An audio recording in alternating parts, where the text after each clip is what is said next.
So Warhammer Fest 2023 has concluded, and so has its iteration of the Golden Demon.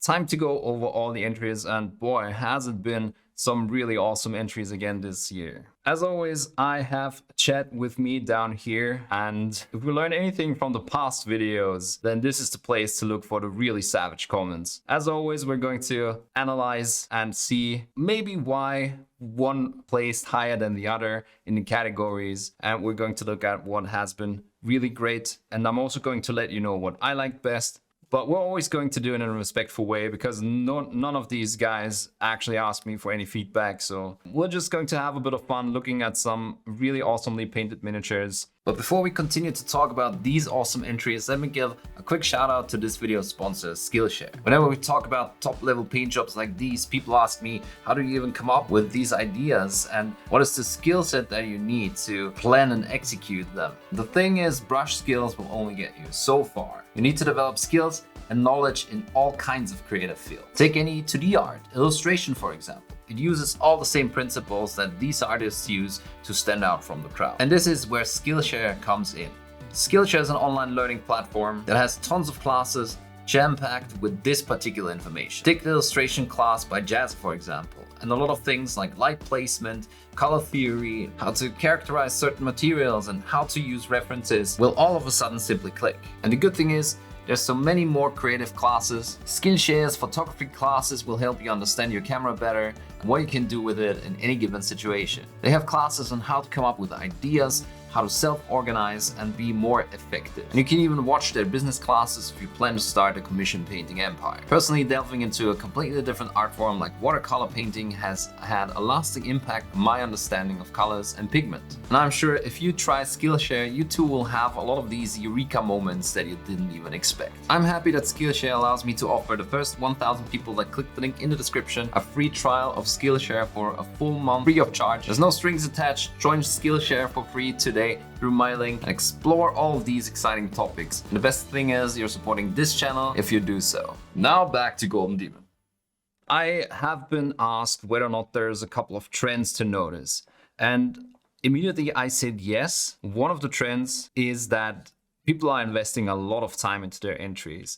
So I think something that has been noticeable is that maybe because we had like 3 Golden Demons within a time frame of 7 months, there were not that many people with a lot of entries. So there were a couple of people with 3, 4 entries, but a lot of people with only 1 really strong entries. So in my opinion, the trend is a bit that people try to have 1 really killer entry, and that's what they focus on. And only if they have enough time, then they go for a second one. Another thing that I thought I might have noticed was that conversions and scratch building becomes a bit more prevalent, but that's not quite true. There's some miniatures that have not been converted that heavily, but you definitely have a bit of an edge when it comes to whether or not you will place first or second when you have a lot of conversions in your piece, and if that helps elevating your piece over something that's really well painted but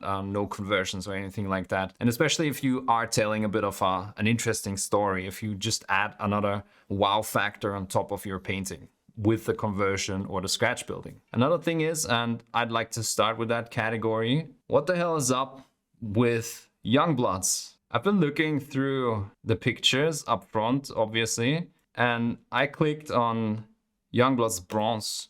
And I'm like, okay, if this won bronze, what in the hell won gold? So the question is, how much has your dad helped you with your homework, Youngbloods category? Now, obviously I'm joking, but I feel like this entry is really accomplished. And if we look at the whole category, this category could stand on its own. I would not expect this to be Youngbloods. And a lot of these entries could have won online painting competitions easily. Youngbloods Bronze. Let's start with this category. What I really liked here, we have been talking about this in both the last video about the Adepticon Golden Demon and my feedback video where I gave feedback to my viewers. The base is really nicely composed. So often you have like these, so I might not be 100% convinced about this one, but the rest is really well composed, because a lot of the time you have like these single tufts and they're just an afterthought. But here it looks like they place them with a bit of a controlled chaos in mind, and you have these flowers that integrate with the rest, and different vegetation, so not just tufts. It's a good variety of length. They all integrate with the base, and you have these greenish extensions that protrude out from the tufts. So it's not just a tuft, but everything around it is composed really well. And now we didn't even start with the actual miniatures, but the base is really good. So something else I really liked is obviously the color choice and how the colors are balanced. So, or obviously you have like orange and teal contrast. That always works really nicely, and the way that the colors are repeated in the goblins is also really intriguing. And another thing is, yeah, so most of the gradients are really awesome too, and just the brushwork itself is really great. Like here, all the brush strokes on the teeth create actual light situations on the miniatures. It's really advanced. Same thing for the goblins. Like you have that bluish green in there, that creates a bit of a light situation. More light looks like it's coming from this side, so it ticks a lot of boxes. So let's go to Youngblood Silver. What have they been feeding these kids? Bronze is so much better than the silver. I mean, again, I didn't see it up close. It's kind of hard to say, right? So it has a lot more space to shine, so there's a lot more figures and all of that. But that also means there's more room for errors, and you know what could be perceived as errors. So it's always easier to say after the fact. What do you think is better, non-metallic metal or TMM for winning a golden demon? I don't think either.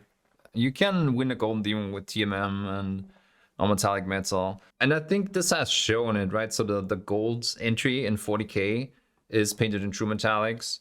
You just have to be really proficient at whatever you're picking, and as long as that box is ticked, you're gonna be good. As long as it's coherent with the rest of your entry and it's really well executed, you're good to go. Youngblood's Bronze is my favorite winner of all the winning minis. There you go. High praise. The tones on the orangey squid are lovely. Really like the vibrant magenta and the bottom lip of the blue one too.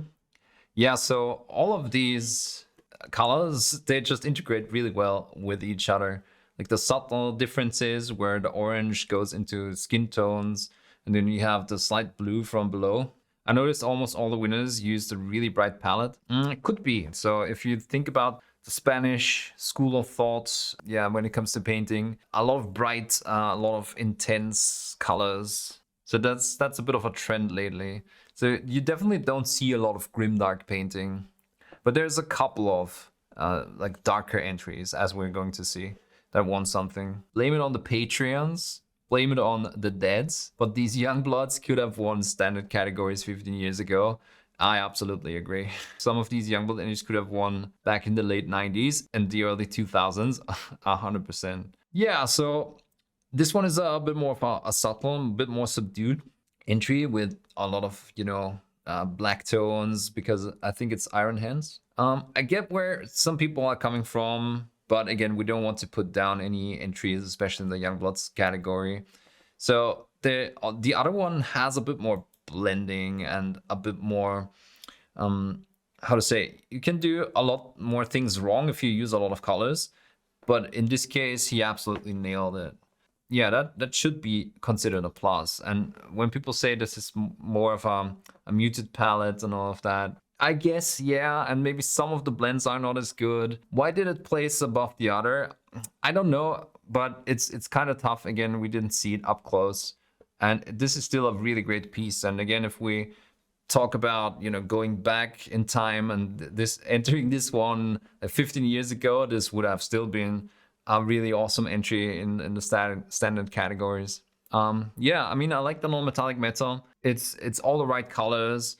Maybe here and there's a couple of highlights that could have been placed a bit more consistent. Still a really great entry. Let's see, let's move on to to gold, so Daniel entered this Sigvald. And a lot of the placement of the highlights. So yeah, it's a bit interesting why this one suddenly stops here, but that's like a really minor thing. And again, all the colors are really convincing for non-metallic metal, both the silver and the gold. The purples are really intense. It's a bit overexposed, but all of these pictures are overexposed. But I like the swamp scenery, and again, we have the tufts are neatly arranged and not just put there, but they're integrated with the rest of the base. Composition, as in the yellows work really nicely with the purples. See, for example, here the horns are a bit less impressive as with the bronze entry, where all these horns and teeth are really neatly defined, where here we don't have that definition all the way, but I guess the non-metallic was just really impressive, and that's why it placed in the first place. At least that's my guess. Yeah, so all of these transitions, 10 years ago, 15 years ago, not a lot of people had these smooth transitions. Let's move to the open competition, and then let's go from the top. And I'll say it again, even though I'm gonna get flack for it, but I think they should have a staff category. I still don't understand the reasoning for mixing open category and staff category. So Tom Hughes, obviously, he has found his place in Golden Demons last year with the Taw that won gold, I think. So this one is an amazing sculpt again with all the details. Yeah, so all of the intricate skin details and obviously the proportions and just the style of the sculpt is really amazing. I think the Taw last year was a bit more intriguing, simply because, don't get me wrong, I mean the metals look super convincing, but it's just that when you zoom out and you look at it, it's kind of washed out and gray. So maybe that's also why I didn't place higher, because all of that hair detail, it's crazy how you sculpt that in digital. But yeah, all the textures are super neat. You even have like cracked leather here. Overall, I think the color scheme just doesn't make enough impact for it to place higher. Maybe. Yeah, it's a really great piece. Maybe that dragged it down a bit. At least that's my guess. Absolutely stunning piece. Yeah, so second place. I'm not sure if I dare talking about it, but yeah, this one definitely suffers from the photo. I mean, obviously they tried to just put everything on the picture, but for example, the way that the torch reflects in the marble and just the sheer thought of having to paint all of the scenery in the marble texture, it's a crazy endeavor for sure. And if you followed the pictures on Instagram, the pictures don't do it justice for sure. Yeah, so all of the blends and the edge highlights and the tiny details, yeah, all of that doesn't come out in that other picture. Yeah, the style obviously super clean and a style that fits Golden Demon real nicely. Staff category, also you cannot win more than 3 demons in 24 months. No, I mean, it's like if you can run 10 marathons in 10 months, you should be able to do it. It's a skill in itself to paint really fast and to that standard. If you can do that, then you should absolutely just, yeah, you're deserving to win. I'm of the opinion that, you know, if I want to win a Golden Demon, I have to up my game a lot. So yeah, I should just sit down and try to do that and not ban people so that I can win. So I've been talking about that for years or decades by now. Whenever people said, yeah, you should not be able to win next year if you won a category this year, or yeah, on the German Golden Demon they had a ban for the Slayer Sword winner, so they could not enter the next year. It's not a good mindset that you have to ban people for you to win. You should try to push yourself, right, to be able to win. That's, in my opinion, the better approach. For the last year's Tau was wow. And this one was, oh, it's like the Tau last year. Yeah, I get what you mean. The novelty factor, sure. Or picture choice for Darren's missing so much from the angle, but if you only have one pick, I don't know how else you can cover it. Yeah, I agree. It's tragic. I don't get why they don't put 2 to 3 pictures of each model. So yeah, we have that conversation each year. So yeah, I don't know. Just turn it around like 2 times and snap 2 more pictures and then put it up on the website. Look at Darren's post. Yeah, he posted the same angle, right? Didn't he? But that one is better. That one shows it more from above, so that gives you a better idea of the scene. And you can also see over here the reflection and all that. Yeah, that one is not the same angle, right? It's a similar angle, but it's a better angle. Shows a bit more of the scene. So the gold entry, yeah, super hard to tell. Obviously, it's a large scale. So again, I'm not a fan of these collaborative entries where someone or you pay someone to sculpt something and then you paint it. But obviously the painting is top notch with all the detail on the skin. And if you look at the face, all of that intricate detail and the light and how it really makes you feel like you're looking at something that is lit by an actual light source. That is really crazy how he's able to achieve that. We're also going to see it on some of his other entries. It gives you the impression of light hitting an actual thing instead of something being painted, but that's like the only quality that is captured in this picture, right? It's just too overexposed. You cannot see all the detail. The brush strokes and all of the details, like the tattoo up here on the horn, or the painting up here on the horn. So I feel like every single surface has a different texture and it just makes everything come to life. Going into Warhammer 40k single miniature bronze, Jose David Gonzalez Ramos. I asked myself, why did this place third and not second? So while Andy Wardle's piece obviously is really well composed, and it's kind of hard to tell, obviously we cannot really tell from the pictures whether or not or how smooth the blendings are, because you know the overexposure makes the blendings really rough, or definitely rougher than they are probably in reality. Almost feel like this is a bit too subtle. It's obviously a stunning piece, but it's not blowing me away as much as his last pieces did. Some parts look a bit rougher, like not unfinished, but you know, for example, the highlights that run down here, they're kind of stop. I just don't understand them. That's my point. I'm not saying they're bad. Maybe I'm just not understanding them correctly, but it almost feels a bit rushed in some places. I know what he usually can do with bases, and I know that the story here is that this, yeah, dude is coming from the sand. But yeah, the sand looks kind of rough and unfinished. It's kind of tricky. So why did this place above the other one? So in my opinion, there is a lot more light and coherent light and coherent highlights going on. Obviously we only get one angle, so it would be nice if it's possible to turn it around. But again, there's also more going on. So we talked about that with the Youngbloods. If you have a lot of textures, a lot of stuff that's happening on your miniatures, there's more room than on a subtle miniature that doesn't have that much going on to also go wrong or to be considered a mistake. Yeah, one thing, maybe also the base was a bit more rushed. So again, don't forget, we are comparing really high level paint jobs. So if you look at, for example, the Slayer Sword winner, Albert's base, and if you compare it to Jose's base, I think it's gonna be evident what I mean. Obviously, this is not a bad base or anything, but feels a bit like an afterthought compared to the rest. Maybe that dragged it down a bit. On that level, it's maybe also nuances or how the judges feel on that day. Yeah, but no contest for Maxime's winning entry. So first of all, here is the sculpt that he did. So it's a full scratch build. Yeah, you can see that he sculpted everything himself down to the little nurglings.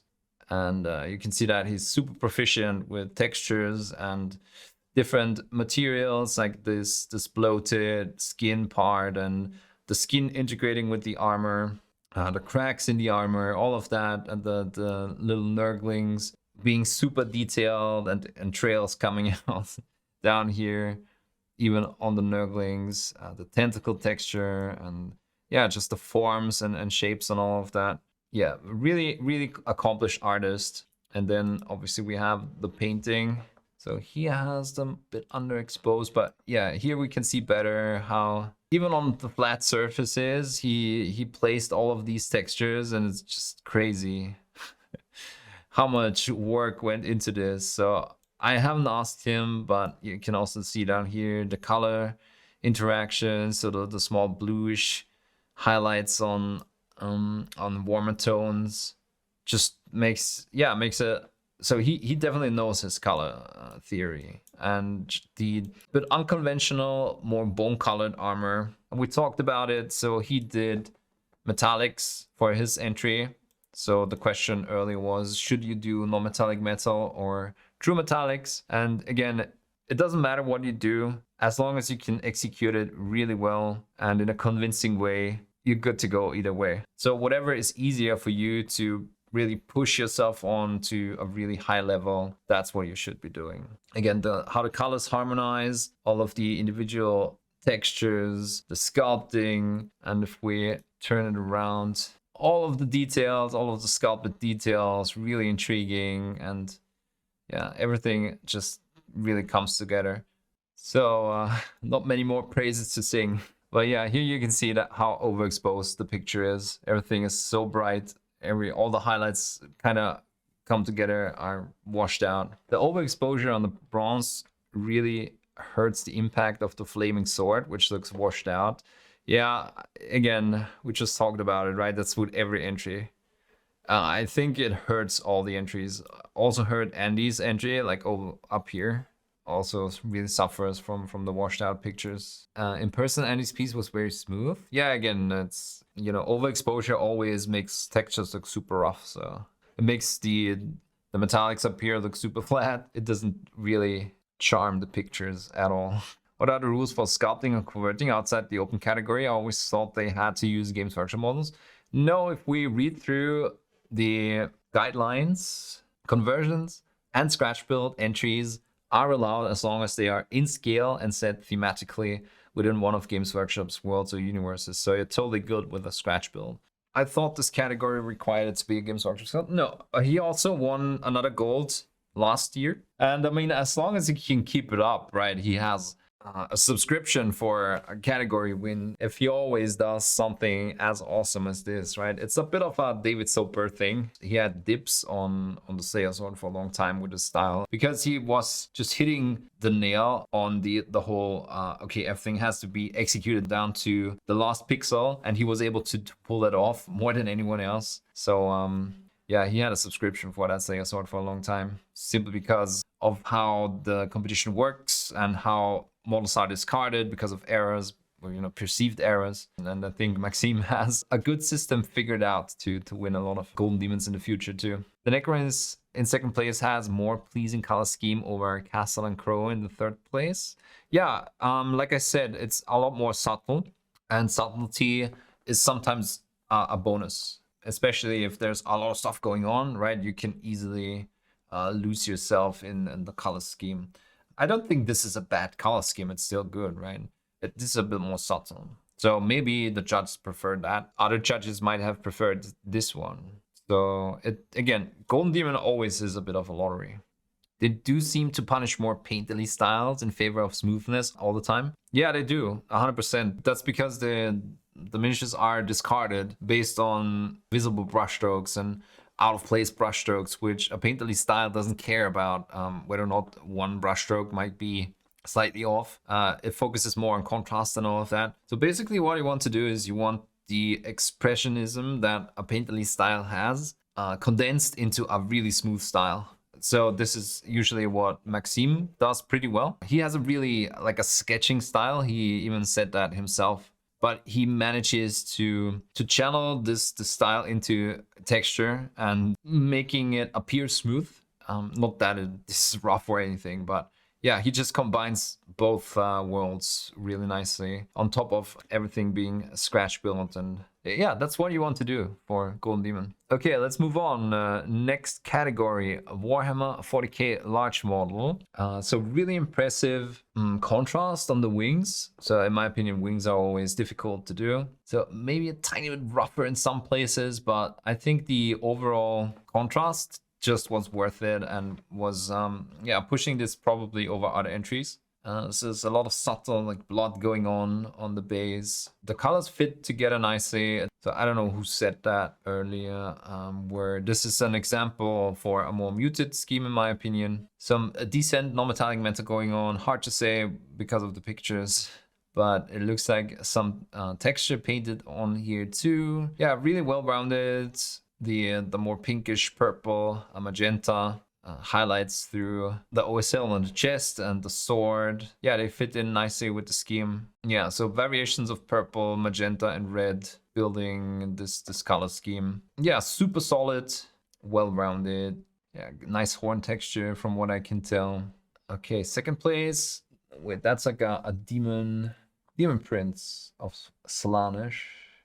This looks like it's a conversion. I don't remember it. So maybe the conversion gave it a bit of an edge over Be'lakor. Yeah, it's a color scheme that stands out, but still very well rounded too.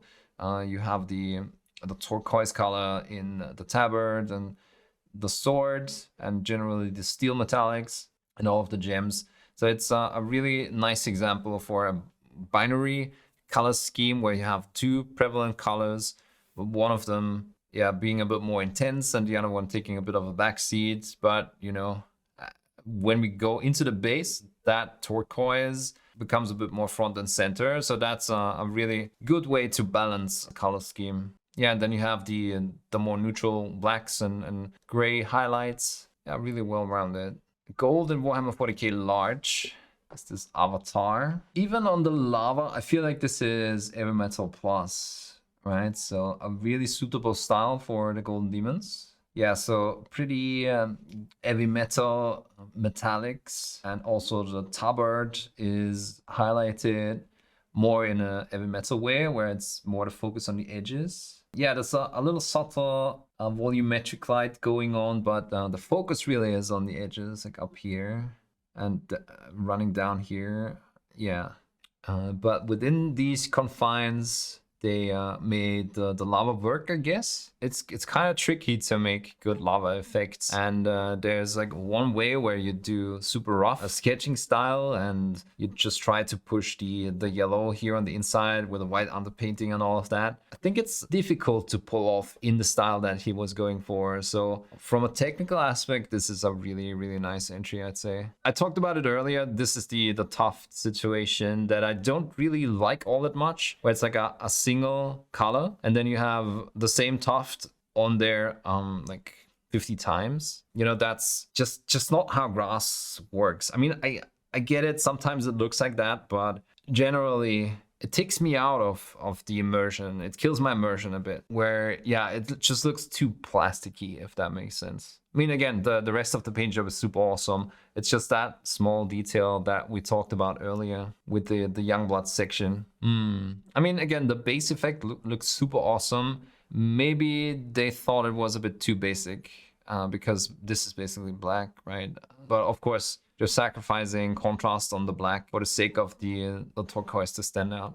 I think it's 100% natural that artistry loses out to detail, because you can justify your taste to the other judges very well. You can argue and compare detail and smoothness. So yeah, exactly. You nailed it. You can discard entries based on execution, and it's in a way objectifying the reason for one model losing out over the other. You can say in a subjective way, this style is better than this one.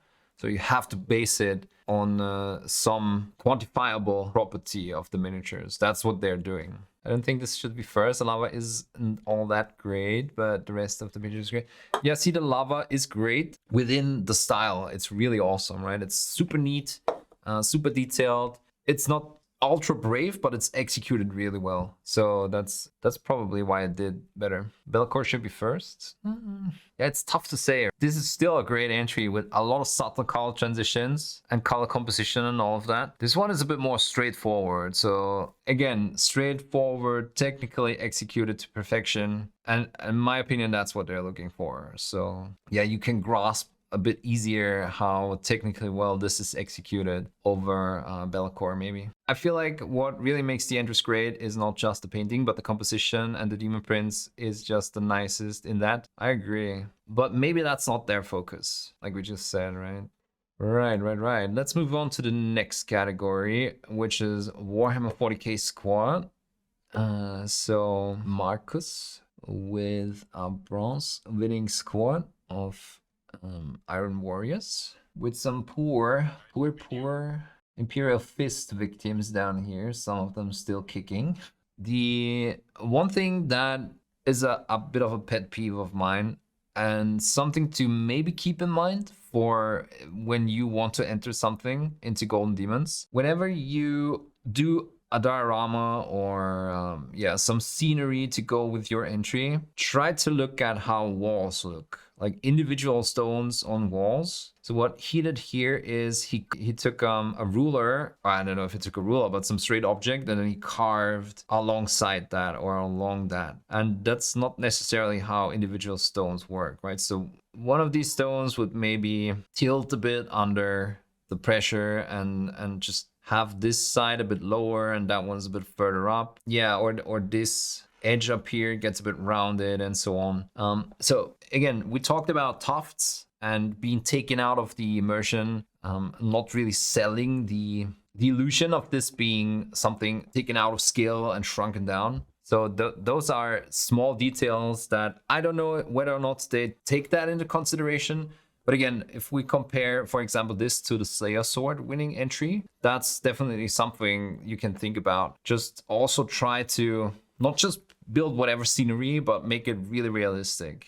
In my opinion, that's one thing. If you asked me for advice, how to make sure you score higher than other people in the Golden Demons, that's one thing to take into consideration. The mortar joints tend to be lighter, not darker. Oh yeah, I see what you mean. Yeah, that's a good spot. Mortar lines usually look brighter. True. Yeah, I mean, on the pictures, the non-metallic looks super awesome. A bit more stylized maybe. Definitely nice colors, good contrast. In my opinion, it's always tricky if you mix non-metallic metal gold with these hazard stripes. So it's really tricky to pull that off. I think he did that really well, but it's just tricky to distinguish that properly, those two elements. And also with the Imperial Fists, that's an additional yellow that's on there. Yeah, super neat execution. I like it a lot. Again, those things might have been difficult to pull off, right? The color composition and some of the background.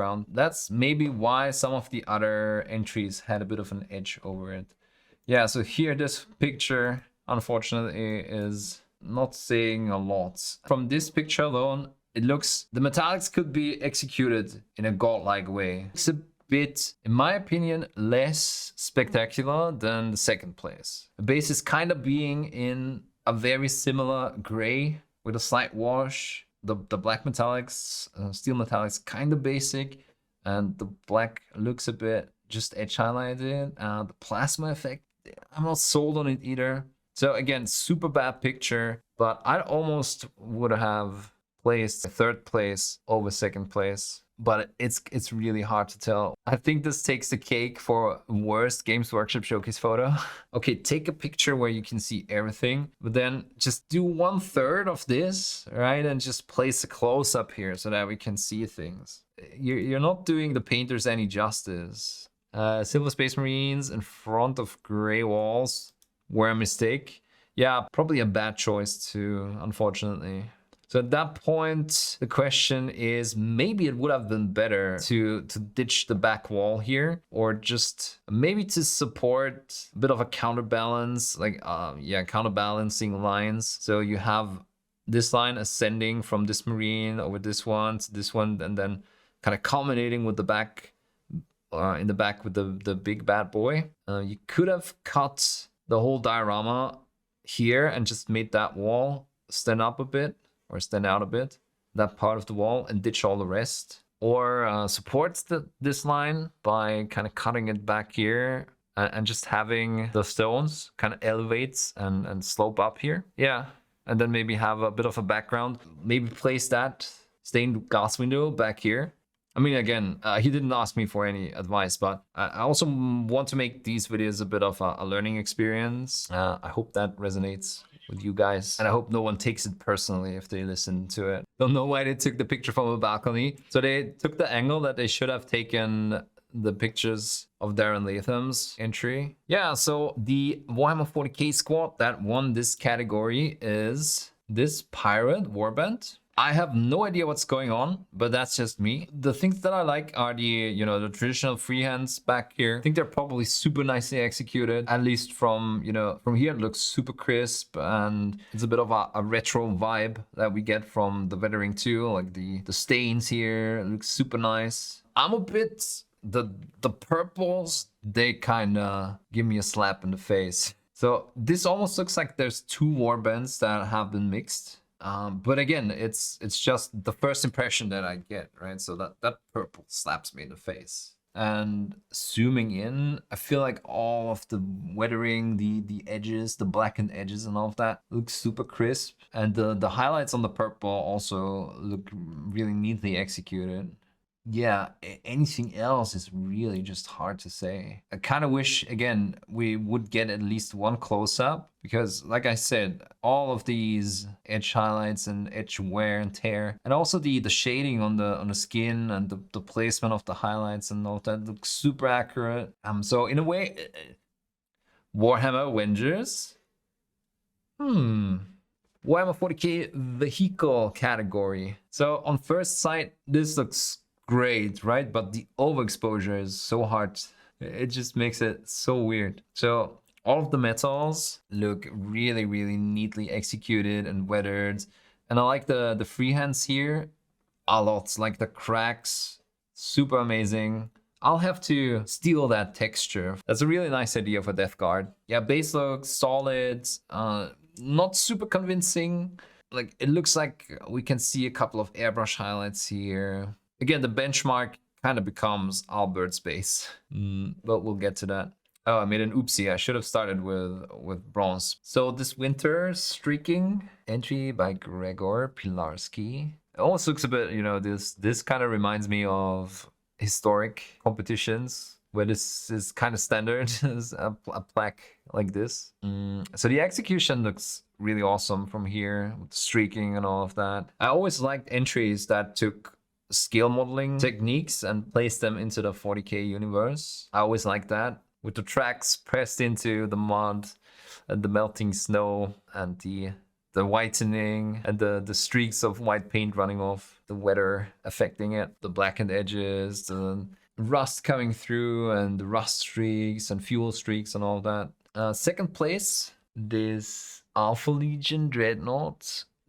The effect is really great, like with the inverted edges and the edges all kind of having this neon light effect. That's a super interesting style to do edge highlights, especially for Alpha Legion, I think. It's almost fluorescent, the turquoise highlights. I wonder if that has to do with the overexposure. But yeah, if that is on purpose, that's a really cool effect. Yeah, obviously the black parts look a bit more basic as far as the edge highlight goes and all of that. Yeah, the smoke effect, maybe a bit more of a red down here and also some red showing through. And the holes could have elevated that a bit and maybe more variation on the black. But yeah, I mean, that whole effect looks super neat, and the small chips, yeah, look really great. And so the question becomes, why is this third and this is second? How do you compare like this historic approach to a bit more of a comic style, illustrational style, where you have that edge highlight effect kind of carrying the paint job? Base obviously is super neatly executed with the subtle color transitions. Right, that's something I would have expected on the black up here, for example. But yeah, how do you compare those two styles? So why are the track marks in both directions? Wait, are they? Oh, I see what you mean. I mean, it could just be a trail of tanks, right? So maybe one of them is in front of it. Maybe went backwards. Yeah, parallel parking. This should have won gold. Which one? This one? Yeah, again, I feel like apart from the base, this one fits a bit more with Games Workshop releases. The Fantasy of Nurgle and Death Guard. slowly decaying and the tank maybe cracking but still being held together by Nurgle's blessing. I feel like that's a narrative that fits a bit better with 40k and with the Warhammer universe than something that could be a historical tank, if that makes sense. So you always have to keep that in mind. We're talking about an established universe, not necessarily a realism or something that could fit into a contemporary setting. The turquoise is painful to look at. I mean, it's super intense, right? But I get what you mean, but it's still a great effect. Obviously, probably intensified by the overexposure, but it's still a nice effect for Alpha Legion. Any Chaos Blessed Dreadnought would probably have something like this to make it stand out. The winner feels disassociated with the base. It's just floating on top of the surface. One of these things that bugs me as a historical model. I 100% agree. That takes me out of the scene. But that's the thing, right? Those things don't necessarily matter for Golden Demon. So if you had very similar entries and the base was a bit better integrated with the scene, like you say, then the question is, or at least I hope that one would have won, right? But because this one sells the 40k setting a bit better, it probably was preferred as a winner. But you're 100% right. Difference between gold and bronze is the Games Workshop versus Forge World styles personified. Yeah, again, Forge World has this more traditional modeling approach, so that's absolutely correct. So Age of Sigmar Single Miniature, we are starting with the third place. Angelo Di Cello has entered this Space Marines superhero landing, and he used to win a lot of Golden Demons, right? So his style was state of the art for a long time. I feel like a bit of a passing of the torch has happened, right? So the other two entries are a bit more of an updated style that does really well on Golden Demons. So this one playing a bit more with color transitions and how light behaves on surfaces and textures, and again, shadows and light interacting.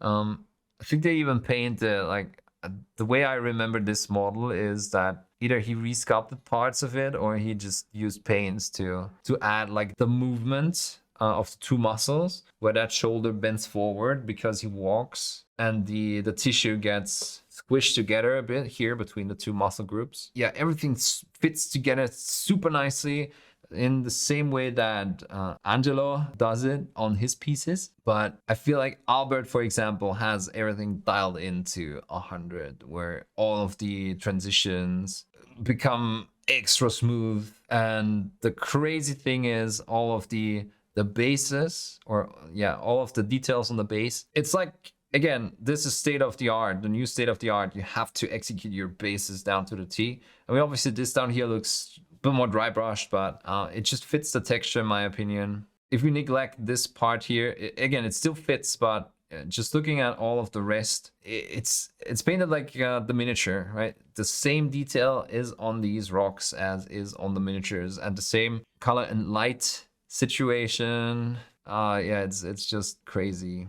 Some added texture for the cloth. But yeah, let's start down here again. So the things that I really like is all of the subtle color transitions in the gold, non-metallic, metal, and obviously the pose, and also how the effects look here with the lightning striking from his landing and him shattering the ground and the ground kind of coming up here. So super dynamic, and yeah, just supporting the storytelling and all of that, and all the intricate details up here. But comparing the base, for example, it looks more basic, right? It looks a bit more like slate, and then on top of that, edge highlighted parts, where Albert's piece also has edge highlights, obviously, but it just builds a whole different atmosphere around it. So it's kind of crazy. Second place, David Aroba. I think he won his first couple of Golden Demons last year. But yeah, like I said, a whole different understanding of volumes and how light works on different volumes, and how to create contrast. And every single texture is slightly different, and the base also, just the way that the base transports the same feeling of warmth and some, you know, the way that there's some extensive light shining down, the base kind of reflects that. It just supports the setting of the figure with these intense yellowish highlights. Yeah, it's great. The color transitions on the animals. Yeah, he especially, I feel like, has a knack for, you know, obviously all these secondary highlights look really nice, but color transitions within materials, he is really proficient with that. Bronze isn't a conversion, he's a character. Guard is steel soul. Oh, I see. Okay. So he still worked really nicely with the dynamic of the sculpt, right? With the lightning coming out or connecting with the ground, and then the ground shattering and the parts spraying away. So gold winner, a lot of things to say. Yeah, these show everything a tiny bit better. So a lot of the pieces that Albert paints become alive through placement of light and shadows. So the way that, for example, he has a lot of these blue highlights in there, and it becomes a bit more evident in these pictures. So the quality of light and how it interacts with all of the surfaces, he just has that dialed in. So for example, yeah, so the subtle blue glow that everything has just makes it feel, just draws it together so much, and makes it feel really pleasing to look at. And that's something, yeah, that is replicated here in the base too, for example. And that just creates a really interesting atmosphere, and that's super hard to copy. Like, so he has that figured out, and he uses it for a lot of his figures. Yeah, so for example, down here, just the way that the seemingly dry brushed concrete, well, it's not concrete, but stone fits within that too is just crazy. Like, yeah, so that quality of light and how that highlight here looks. And then, yeah, the textures and the gold and just the color choice and the smoothness and technical execution, all of that just comes together, and in a way that's hard to copy and that's hard to surpass, I'd say. Games Workshop's pictures doesn't even match the colors. That's true. Bad white balancing. It's just because of the white background. I kind of feel like the minis aren't feeling that grimdark. I mean, not all of the minis that were entered necessarily are grimdark. Doesn't that cape look like textured wool? Yeah, exactly. So the texture on top, and that's what we talked about, right? So whenever you do texture, it has to support the feeling. It has to transport a story or a quality of material. If it's just stippling for stippling's sake, they're going to discard it. But, you know, even though it's different textures, so the more silk blue, the more steel or metallic purple armor, and then the wool type clothing here, all of that is just drawn together by some coherent highlighting and lights and secondary lights and bounce lights, and that just is drawn together. That's, again, really hard to copy and really hard to comprehend. Elves are always style over substance. The successful use of subtle OSL makes things seem so much more real. Yeah, exactly. That's wording it nicely. I wish someone would show how to paint rocks like that. Mine always look the same. Yeah, I'm in that boat too. Yeah, so the question is, do you have to paint all your rocks to Slayer Sword standard now too to win anything? And I think the answer is yes. Right, Warhammer Age of Sigmar large model. Johan Ledus.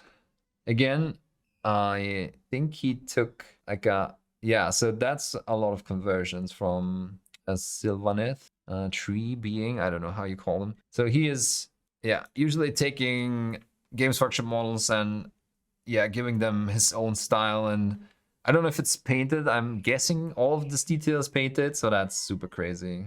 Yeah, we see a lot of that same feeling, you know, of giving the base texture that makes the base come alive. So it's not that standard, okay, tufts and flock and then dry brush stones or shale and so on. So everything tells its own story. So the trees, the way that the tree bark looks distinct, it's almost like the style of an illustrator coming to life in a miniature form, right? So that's something you kind of want to have for Golden Demon. So having a distinct style, setting you apart from others. I think Johan does this really well. And you have these subtle color transitions in the stones. All of that just comes together and forms, yeah, a distinct style. And then you have a lot of contrast and a lot of light playing on these parts. And good color choices, obviously. Yeah, he always takes, again, Games Workshop minis and elevates them with anything he does. So silver, again, it's also a really nice base, super distinct idea with the spikes coming out of the ground and these larger spikes kind of forming a bit of a crown where this finger is standing in. Yeah, so unfortunately we don't have any close-ups. I feel like the horns, for example, if you look at them, they have super nice highlights and then secondary lights coming from above. So this looks rendered really well. Also, if you look at how the shadows and the light behave on this feature on the back. Yes, it looks like a really well-rounded entry. Really awesome light. Yeah, so all of the stones look nicely executed. They follow that light source, where the highlights move more towards the top here and then more on the side of the stones as it curves down. Yeah, super neat, nice transitions. It must have been really hard to distinguish which of them would place higher. So it would be interesting to know what quality placed this one over Johan's entry. It almost feels like, yeah, so these are probably, again, both up to the same standard. So what does elevate this one over this one? And again, I'm not saying this is bad. It would just be interesting to understand. Maybe because there's a bit of a different textures, like horns, skin, cloth, whatever this is made of. But yeah, it would be a hard call which one to call better. And then, yeah, David Aroba again with gold. Again, we talked about it, the color choice and the way that light plays on all the individual textures. Again, the base makes it stand out a lot. Color choice is really interesting. So even though there's a lot of reds there, like the red armor, the red corn armor, obviously, and the gold, and then you have a really similar color choice with the reds and oranges back here. And still it works. I can't wrap my head around why it works. Maybe it's because it becomes a coherent color scheme. So that could be a thing, obviously. But yeah, the metals look really awesome, really credible metal textures. Yeah, I feel like this category was really good. Every single entry here has its unique quality. And honestly, if you shuffled these around and you told me Johan's piece won, I would have believed it, at least from the pictures. Same for Nicolas. In my opinion, that's the strongest triad of winners. Oh, amazing. So Warhammer Age of Sigmar unit. So Johan entered these. So it's kind of interesting, right? It's a unit and it's 3 figures and it's 2 orcs, 2 black orcs and 1 goblin. And that's a unit. That's okay in my book. So at least we don't have to paint as much. We've come a long way from having to enter whole units of, I don't know, 9 or 12 minis that are just, yeah, looking the same and a standard bearer and someone that plays the drums. So in a way, it becomes a lot more painter friendly. And yeah, the checker patterns, I think I saw this on Instagram, just makes them, it gives them a bit of a retro feeling, but it's a really neat, subtle, more or less subtle detail. Jose Da Vinci, he is really, really good with metals and different textures and also how light behaves on these individual parts. For some reason, I always feel his bases become an afterthought. Maybe he painted the 3 or 4 minis and then he wanted a base for the Golden Demon. Yeah, so with the water kind of being an afterthought, with the water having crept up the slope and the weird line here where you would expect it to be kind of more even. I want to say this unit is probably, so hard to say again from these pictures, but I want to say it's maybe technically not as well executed as this, but the whole scene is just more rounded, right? The trees and the grass growing everywhere and the funky shrooms and just the friendly squigs hopping through the woods and all of that. Yeah, again, we talked about this with the tank entry, or the 2 tank entries. So this is maybe a bit more Warhammer-esque, right? So this gives me the feeling of maybe the old world more than the new Age of Sigmar. But yeah, that's maybe what put this unit apart from this. Yeah, because the color choices are a bit more intense, a bit more not saturated, but a bit more in your face. These are a bit more subtle. There's a lot more light playing on different surfaces. But yeah, maybe the whole scene is just not as well composed as this, with the more detailed wood scenery. Maybe that's why this placed first and this second. Would be interesting to know again. The gold one could also be Endor from Star Wars. True. This is just really fun. So yeah, the whole scene is fun to look at, right? It has a different quality, and neither of it is better or worse than the other. It just has, yeah, a different style. The black orcs were incredible. The wall-to-wall color transition from black shadows to white highlights were incredible. Yeah, that's super hard to nail. So good contrast too. Bronze orcs have fantastic texture on the cloth. Yeah, absolutely. So all of these entries have something to them that makes them really unique. Diorama battle scene. So I know he wrote on his last entry. So last year he entered a bunch of Space Marines and it didn't win anything. And I think he said, yeah, I kind of know what I did, and I'll try to fix that and I'll be back next year. He returned and he won gold. But let's start at bronze and Raphael Garcia Marin, who is Volomir. Back in my days at the Golden Demons. He's another old fart, like I am. He used to win a lot of Golden Demons in the past. I did not have this diorama on the screen to win anything compared to the others, I'll be honest. But it's interesting to see that they liked it. It's definitely more old school, I'd say, except maybe for the updated non-metallic metal. So he has a really awesome non-metallic metal technique, and I'm super happy that he won. Yeah, so the question that I have is, why is it did it place third, past, or behind this one? So right, that's the actual question here. So both tell a good story, I'd say. It's maybe this one is a little bit too chill. So they're like attacked and they're trying to fight back, and he's like, don't shoot until you see the white in their eyes. But sir, they don't have eyes. Whatever. Yeah, that one kind of takes me out of the whole scene of this being a dire attack that has to be defended. That's why I didn't have it on the radar. So small things like these, right? Where this one tells maybe more of a coherent story, but I'd say this one is better executed. That's the really interesting question here. So Arnaud's gold diorama, yeah, is really, really great. So he understands how light behaves on surfaces for sure. So there's a lot of light sources like this one here, and he nailed that. And then you have the big one from below, and he also nailed that. So it's really hard to wrap your head around this scene, but he really made it, or he really did it with all the reflections and all of that. The blue coming from the plasma up here. Yeah, I also think he said this was his first conversion. I could almost not believe that, but yeah, apparently he's going to be even more of a menace the next few years because he learned how to convert. Again, this is on white's background.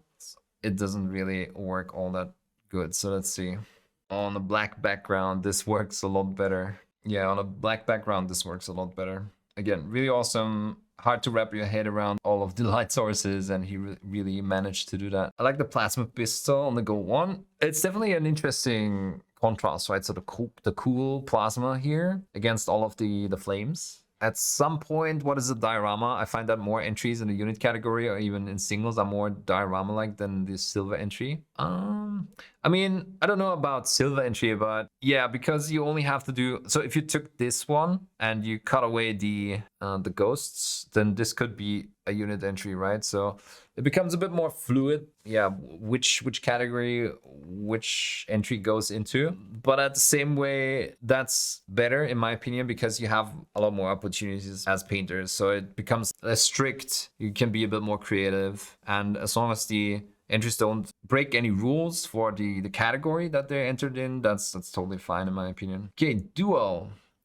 Bronze. This one is definitely super neatly executed. So all of the definition on the metals and the reds, the blues and the yellows, and yeah, the power sword and all of that, and even the gold here in the background. I think this one didn't place higher simply because of the interaction, right? We have the classic "I am going to fight you" pose that usually doesn't do that well in Golden Demons. And you can have a super neatly executed scene and everything is painted to perfection, but that's always going to drag your piece down a bit. On the other hand, you basically have a pre-made duel, but I guess it's fair. But yeah, there's more interaction with the minis, or yeah, between the minis. I almost feel like this one benefits a bit more from, I don't know, the light source, right? So I would have said that this is maybe a bit more neatly executed. Just my personal opinion, judging from the pictures, right? Personally, I don't know why this one is better than this one. Would be interesting to know. Again, I'm not saying it's worse or anything. It has a lot of these different secondary lights and light coming from this side and different qualities of light. Looks really interesting. It would just be interesting on why has it placed over the bronze one. So this one is really good as far as, you know, the conversion goes, and the interaction between the minis is nailed perfectly. I absolutely like, for example, the way that they conveyed emotion in the eyes of the horse. It's very heavy metal plus as far as the rider goes. Lots of detailed texture both on the horse and also on the, what is it, like serpent. And then even on the claws, you have these interesting, highlights of white, or sections of white. St. George versus the Dragon in England, just a week after St. George's Day. Yeah, absolutely. And I didn't know which saint it was. I recognized it, but thanks a lot for bringing it up. Super solid paint job. Kind of retro, right? With the shale, the dry-brush shale base. But yeah, all of the scales are executed super neatly. All of the textures, all of the line work. But yeah, if you compare this to, for example, any of the Spanish entries, like this one here, completely different style, completely different approach. This one is a bit more painterly, a lot more lights and shadows into play. And this one is more classic, neatly executed, black wash over metal, but still looking super crisp. It's really interesting how these styles exist next to each other on Golden Demons. Okay, next category, Middle Earth. Again, Jose da Vinci with a trophy. That's tricky because it's a really bright miniature, and with the overexposure, it's kind of hard to tell. It seems like there's some good texture going on, and we have to remember these minis are tiny, so it's also super difficult to execute eyes perfectly and facial features. Yeah, Middle Earth miniatures are just so tiny, but it looks like there's some awesome light being painted on here. So light hitting the shoulders and the facial features. And then we have this scene. Who's the character? I don't recognize the character. Barleyman Butterbur.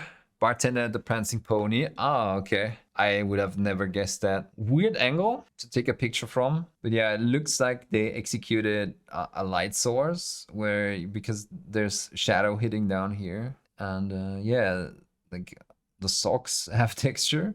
Interesting. Yeah, the wood grain is executed nicely. Yeah, it looks really believable. As a knitter, I just want to say that the socks are really well done. Lucas Pina. So this entry, yeah, has a really good light. Like the light being focused on the face and then it kind of coming downwards and still playing back here or down here. The placement of the highlights and the luminosity through the yellow highlights here. Yeah, this just looks super nice, and I like the scene. It almost looks like he's stepping into the light that's shining through an opening in the woods. So that's a really nice scene, really, really awesome. So I can't even zoom in because the center point is here. I mean, why? I mean, I get it. Okay, there's some stuff going on here, but please, Games Workshop, it's like, all of that base has to be honored. And the figure is like in the upper, I mean, what, fifth of that picture? What the hell is going on? But yeah, this is some great composition, obviously. In the tradition of all the Spanish winners, they really know how to execute light on figures, and the green looks super believable. And again, I like the way that the light is focused here on the center and draws attention more to the mini, and then all of these parts are more in the shadow. He resculpted some parts. I see. Yeah, I believe it. I'm super unfamiliar with the Middle-earth range, the current Middle-earth range. The last Middle-earth mini I painted, or Lord of the Rings, like we called it back in the days, was from 2008. I painted Arwen, and it won silver in the 2018 Golden Demon in mainland Europe. So that's my last interaction with Middle-earth minis. Let's move on to small scale. To me, it was a bit refreshing that not every single entry was this, like a spaceship in front of some space, like it was back in the last Golden Demon and the second to last, I think. That's kind of interesting. The scene, right, with Mechanicus, or like with a hidden base, and then this Imperial bomber flying over it. I like that. And then again, these do look cool, but I feel like they're getting old quickly, where this is the same kind of arrangement. That said, of course, the yellows look super nice, and even the purples are highlighted really nicely. So having purple is always tricky. A hobbit hole, the House of Frodo. You guys are terrible. Maybe it's a base on Endor. But yeah, I just like the variety, and this one having like no background at all, also really interesting. To me, it's hard to say why is this better than this one. Maybe because this one has a bit more variety, like in the colors and texture. Well, this is obviously neatly executed, but it's mostly gradients of a single color. And this one having a bit of freehand with the checker patterns or the spiral. But yeah, I mean, that basically concludes our analysis of the Golden Demon entries. You guys were asking me for my favorites. Let's see. I would say the category that I liked the most, where I really liked all three entries, was definitely this one. So this was, in my opinion, the most consistent category, where each of these could have won gold. My favorite probably being Johann's piece. I also did like, obviously, Albert's piece. And I also liked David's piece here, just because of the light and all of the textures and all of that. I like the effect here with the cracked armor, all the cracks in the armor. But yeah, my favorite is this one. Yeah, I might be biased because I'm always rooting for these scratch builds to place. And he obviously sculpted everything himself, and then he painted these nice textures on it. And I really liked the yellow beige bone armor, and you know, the execution of the metallics and the Nurglings down here and all of that. I'm just a fan of his style. So yeah, that's my favorite of the competition, I'd say. But yeah, thanks a lot for watching. I hope you learned something. My goal with these videos is always to give a bit of an insight into what people think about when they enter Golden Demon, and how they compose their entries, and a couple of do's and don'ts. Obviously, this is me speaking from like 20 years of entering Golden Demons, and yeah, looking at Golden Demons and what is winning and what does better, and yeah, what you need to do to compose your minis and so on. It's not the ultimate guide, because I'm just a painter myself that has biases and yeah, preferences and all of that.